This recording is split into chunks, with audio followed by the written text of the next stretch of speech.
Exigem uma enorme quantidade de energia. A quantidade de energia consumida pode ser reduzida ao mínimo usando-se a mesma força que movimenta os planetas através do sistema solar.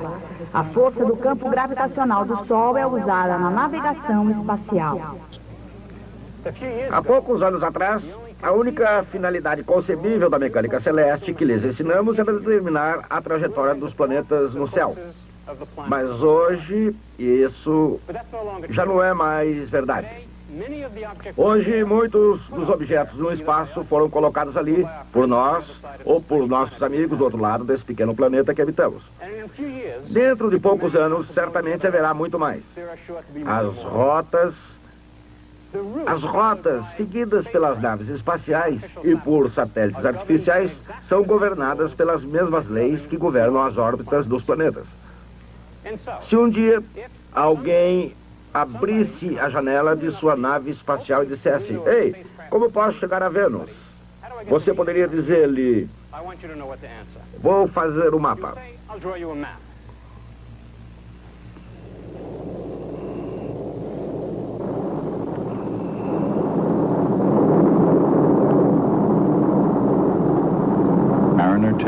Mariner 10, 1973. Para Vênus e Mercúrio. Um veículo extraordinário, um explorador científico lançado no mar solar. Viking, 1975. Para Marte. Outra maravilha mecânica lançada em busca de respostas. Respostas que podem alterar teorias tradicionais. Respostas a questões tais como: qual teria sido a centelha biológica que provocou o aparecimento da espécie humana?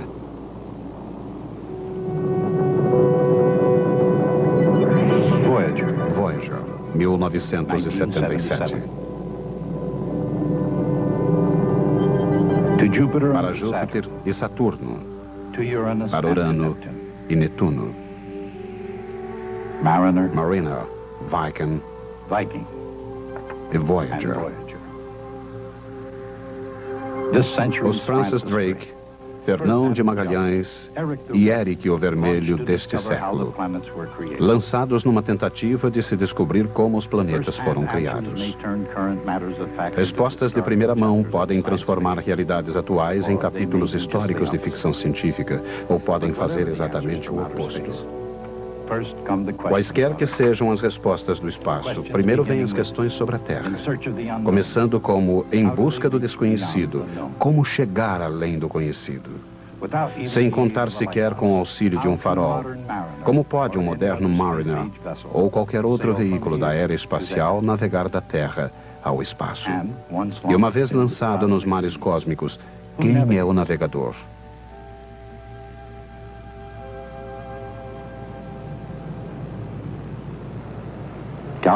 Laboratório de Jato Propulsão da Caltech, JPL, Pasadena, Califórnia.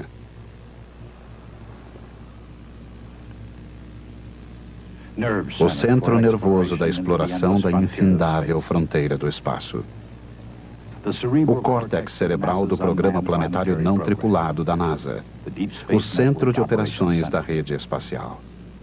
Apesar de muita gente trabalhar aí, apenas uns poucos privilegiados estão qualificados para resolver problemas no próprio espaço. Um velho problema do espaço é chegar lá. Eu suponho que é possível fazer com que uma nave espacial trace uma linha reta de um ponto ao outro do sistema solar. Mas isso exigiria uma quantidade exorbitante de capacidade propulsora e por isso não é a melhor forma de se fazer. De fato, para viajarmos de um ponto do espaço para outro no sistema solar, usamos uma das leis de Kepler. A que nos diz que os planetas se movem em torno do Sol em elipses, e a nave espacial irá seguir exatamente essas mesmas leis. Naturalmente, mirar os planetas apenas com força bruta é perder inteiramente a perspectiva. Os navegadores espaciais olham para o futuro baseados no passado. As 3 leis de Kepler diziam como os planetas giravam em órbita do Sol. Newton explicou por que as leis de Kepler funcionam. Agora, não importa quão futurísticos possam parecer esses problemas, os navegadores espaciais usam as leis de Newton e de Kepler como princípios operacionais. Para levar uma nave espacial da Terra a Marte, é preciso colocar essa nave numa órbita independente em torno do Sol, que cruze necessariamente a órbita da Terra e a órbita de Marte. O veículo de lançamento precisa imprimir uma velocidade suficiente à nave espacial logo após o lançamento, de maneira que ela deslize da Terra a Marte assim que o foguete lançador esgotar seu combustível, cerca de 30 minutos após a decolagem.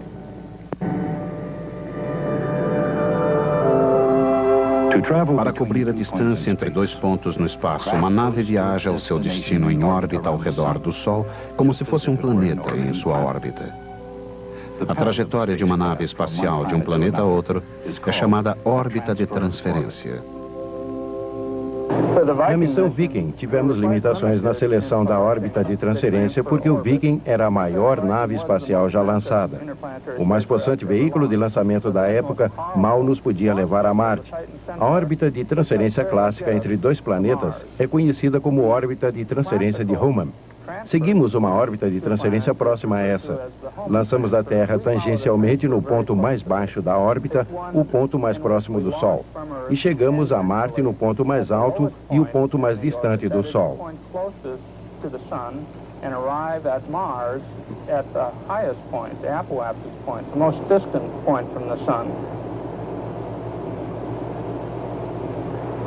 Essa órbita faz a ligação entre a órbita da Terra e a órbita de Marte. A espaçonave faz meia revolução nessa órbita de transferência. A viagem não pode começar a qualquer momento, e assim, como todo o pessoal técnico do JPL, a tripulação deve estar preparada e esperar até a hora adequada do lançamento. Fazer com que a nave atinja outro ponto é como atirar num alvo móvel. O alvo deve estar ao alcance. É preciso monitorar o alvo, saber exatamente por onde ele vai passar e quando ele vai passar, para que ele não passe antes ou depois de você chegar lá.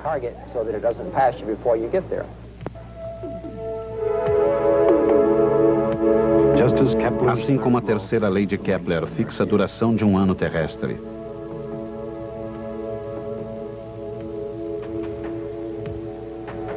A duração de um ano marciano.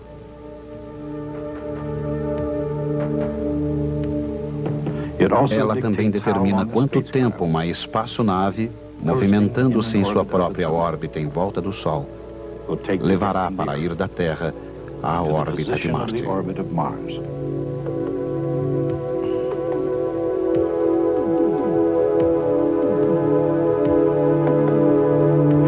Leva aproximadamente 8 meses e meio.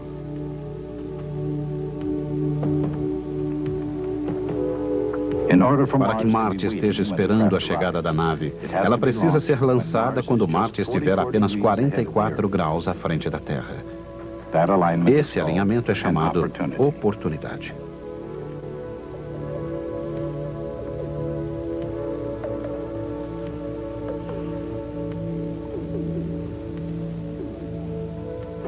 Num problema planetário, é preciso esperar que o alinhamento planetário seja perfeito para as condições de lançamento desejado. Quando o alinhamento é correto, temos o que se chama uma oportunidade. É quando o lançamento deve ser feito. Oportunidades típicas têm uma duração de 1 a 2 semanas. Os navegadores espaciais devem aguardar o momento adequado para que, então, uma órbita de aproximação leve a espaçonave desde a órbita da Terra à órbita do planeta-alvo e chegue lá exatamente quando o planeta-alvo chegar àquela posição. Este momento é chamado uma oportunidade.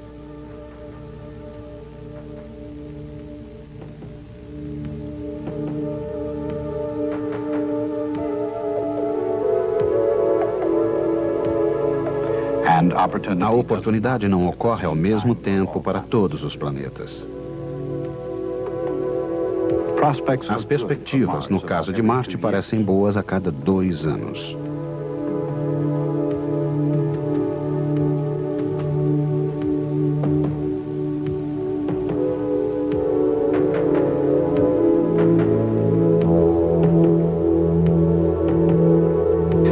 Uma oportunidade de se visitar Vênus se apresenta a cada 19 meses.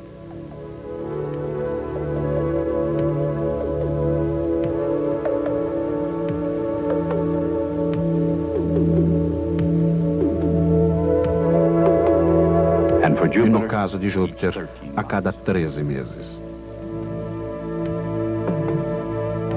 Quando chegam essas ocasiões, os navegadores espaciais devem estar prontos para agir rapidamente através de uma janela de lançamento, uns poucos momentos cada dia, quando os foguetes devem ser lançados.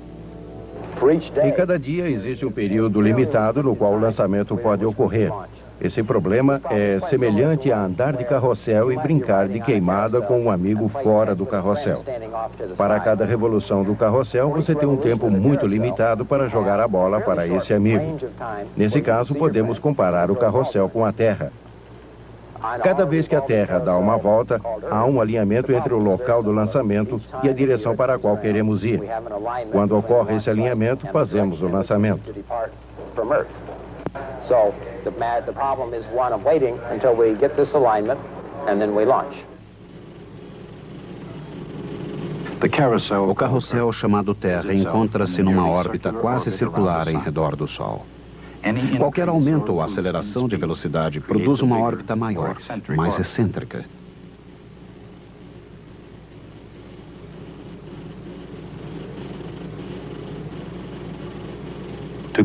Para se ir de uma órbita terrestre à órbita de Marte através de uma órbita de transferência, é necessária uma velocidade de exatamente 2,9 km por segundo.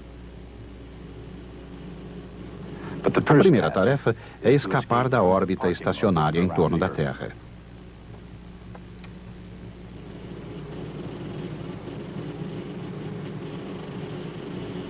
O impulso de um foguete levará a nave até uma hipérbole, que a conduz ao infinito exatamente à velocidade de 2,9 km por segundo.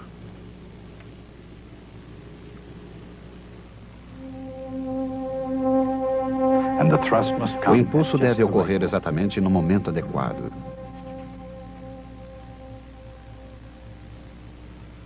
Esse momento é 7h56 da noite, hora local.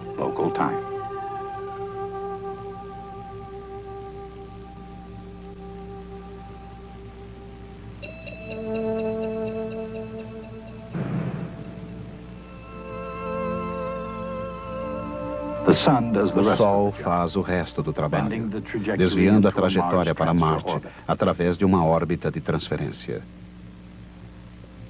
Se o destino é Vênus e não Marte, a ideia básica permanece a mesma. Mas agora, a jornada é em direção ao Sol. Lançada às 7h40 da manhã, a nave escapa da Terra. Mas desta vez está indo para trás, em relação à órbita da Terra, perdendo velocidade e caindo em direção a Vênus.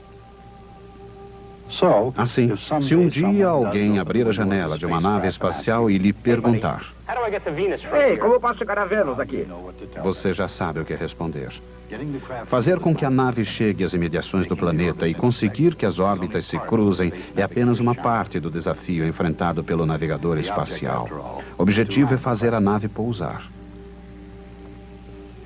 Durante os preparativos para o pouso da Viking, uma missão anterior, a Mariner 9, tirou fotografias que correspondiam a uma posse visual de Marte. Quando acabaram os preparativos, a Viking estava pronta para pousar. Mas as câmeras da Viking revelam uma área surpreendente e perigosamente coberta de pedras. Felizmente, a Viking era capaz de procurar outro local de pouso. Mas encontrar um local seguro é uma coisa, e pousar com segurança, outra, bem diferente.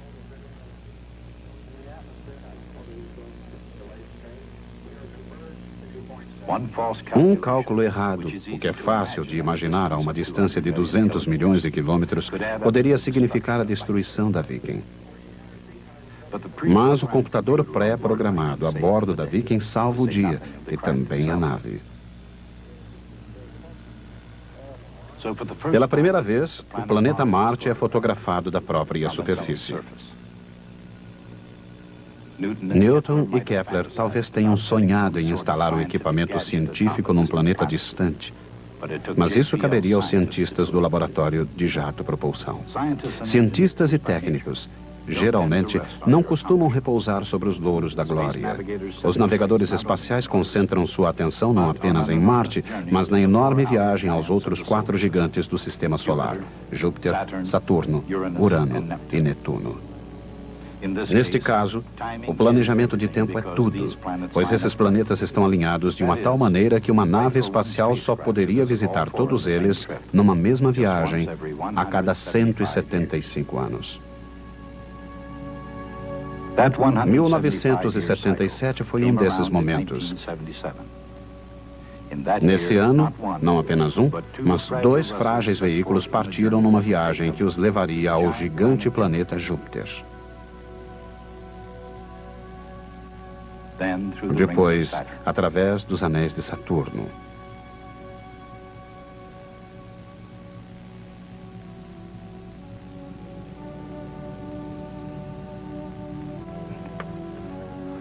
Um deles deveria até mesmo passar pelo misterioso Urano.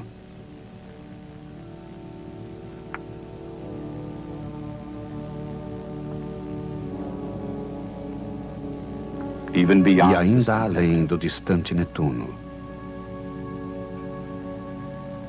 E, finalmente, ambos deveriam seguir para o infinito espaço interestelar.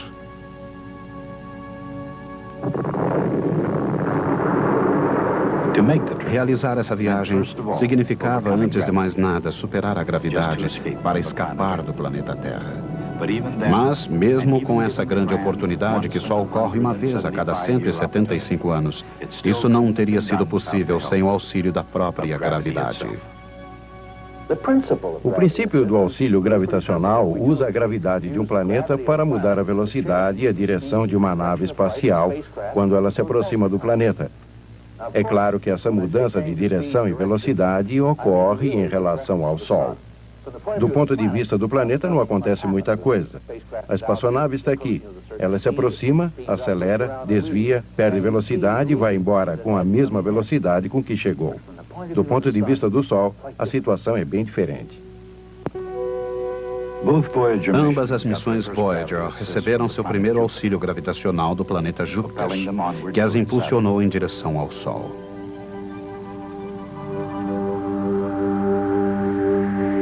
Para entender esse conceito, não é preciso ir muito longe.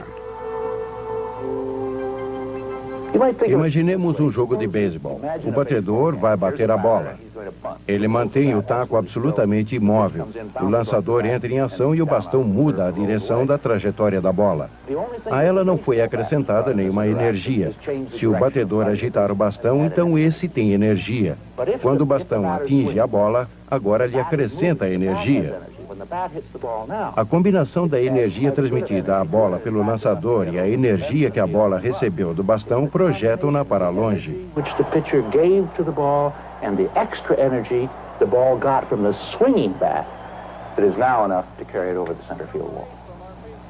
É claro que uma nave espacial não golpeia um planeta. A nave espacial se aproxima do planeta. A atração gravitacional do planeta produz essa interação. Não é necessário nenhum contato físico.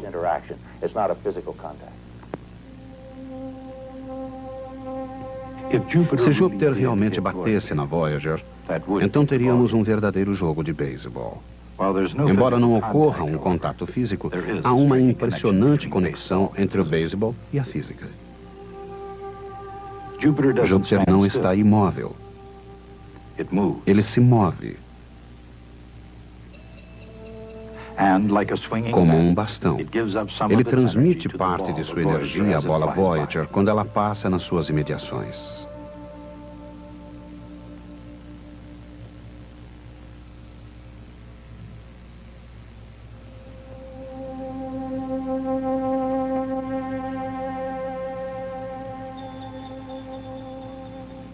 Jogando no maior campo que existe, o próprio universo, os navegadores espaciais lançaram a Voyager em direção a Saturno e seus lendários anéis. Ali, surpreendentemente, encontraram o inesperado.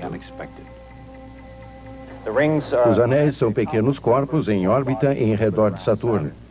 Descobrimos que os dois anéis mais brilhantes, os anéis A e B, que parecem homogêneos quando vistos da Terra, parecem ter estruturas quando vistos de perto. Mas talvez a surpresa mais intrigante tenha sido a oferecida pelo estreito anel F, que está logo do lado de fora do anel A. Ele foi descoberto em 1979 pela Pioneer 11, um anel muito estreito de partículas orbitando em torno de Saturno. Com a Voyager 1, descobrimos um dado essencial que nos permitiu compreender a dinâmica de um anel tão estreito. Descobrimos dois satélites, um no lado interno do anel F e outro no seu lado externo.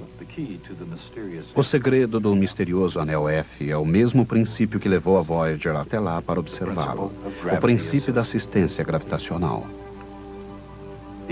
O anel F e suas luas confinadoras estão em órbita em redor de Saturno.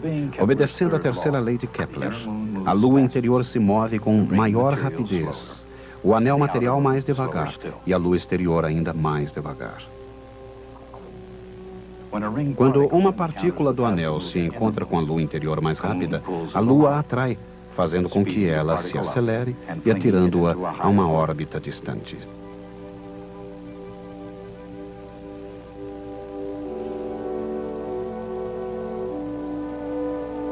Quando uma partícula do anel se encontra com a lua exterior mais lenta, a partícula tem sua velocidade diminuída e cai numa órbita mais baixa.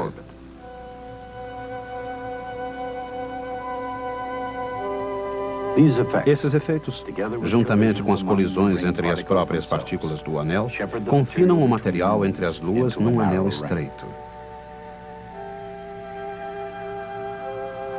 Embora esse tipo de movimento fosse, de certa forma, inesperado, sua descoberta não foi uma surpresa total. A teoria de confinamento foi apresentada antes que a Voyager encontrasse Saturno para explicar anéis de outros planetas. Quando essa teoria foi proposta pela primeira vez para explicar os estreitos anéis em redor de Urano, ela não foi aceita por todo mundo, porque ela era uma teoria pouco econômica e científica. Ela exigia a presença de dois objetos invisíveis, duas pequenas luas, para explicar a presença de um objeto observado, o anel estreito. Eu acho que a primeira evidência direta desse efeito de confinamento foi obtida com a Voyager. Eu acredito que ela não foi uma surpresa para aqueles que acreditavam na teoria. Hoje, confinamento, também chamado de pastoreio, e assistência gravitacional se combinam para ilustrar que quase 300 anos após a descoberta da mecânica clássica, ainda há novas descobertas a serem feitas. A partir de Johannes Kepler, os cientistas puderam calcular os movimentos no sistema solar. Qualquer cientista que entendesse as órbitas dos planetas era possuidor de um conhecimento profundo e verdadeiramente celestial.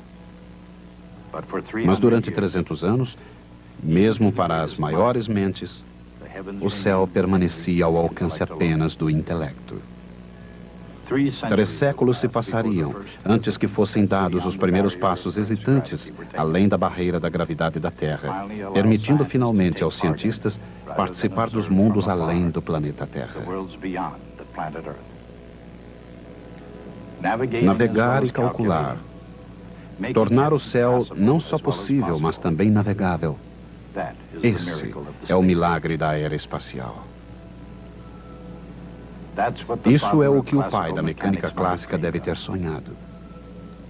mas é também o que os navegadores espaciais transformaram em realidade.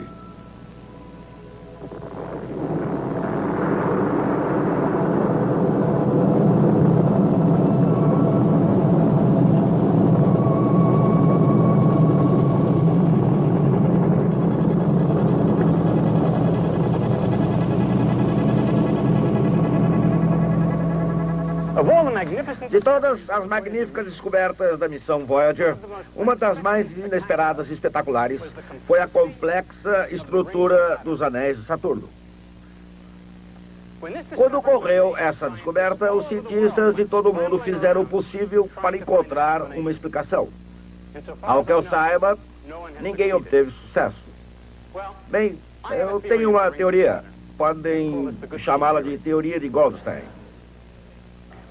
Ainda não foi publicada em qualquer revista científica. Eu lhes aviso quando sair, ok?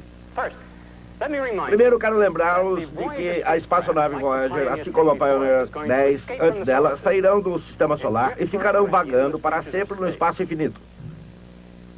Existe uma remota possibilidade de que um dia alguém ou alguma coisa de uma civilização alienígena encontre uma dessas naves. Pensando nessa possibilidade, colocamos em cada nave uma mensagem de nós para eles. A mensagem da Voyager inclui, entre outras coisas, uma mensagem gravada no disco. Ela inclui músicas e exemplos das diversas línguas e uma saudação do presidente Carter. E outras coisas que uma civilização alienígena não poderia dispensar. O principal ponto é, imaginamos que se um ser inteligente encontrar um disco chato, cheio de sulcos, saberá imediatamente e exatamente o que fazer com ele. Bem, os anéis de Saturno são um disco chato, cheio de sulcos.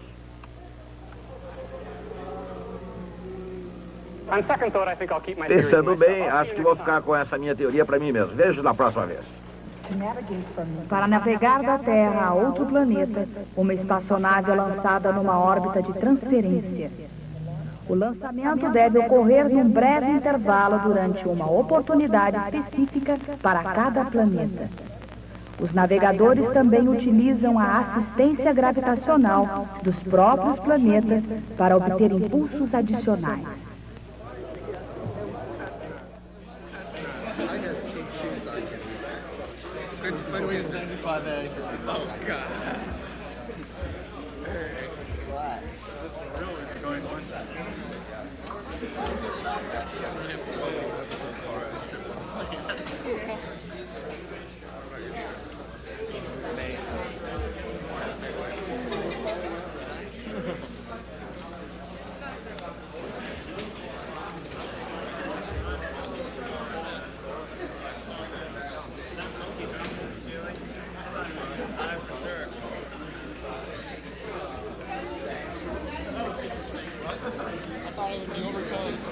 I mean, he was in his twice.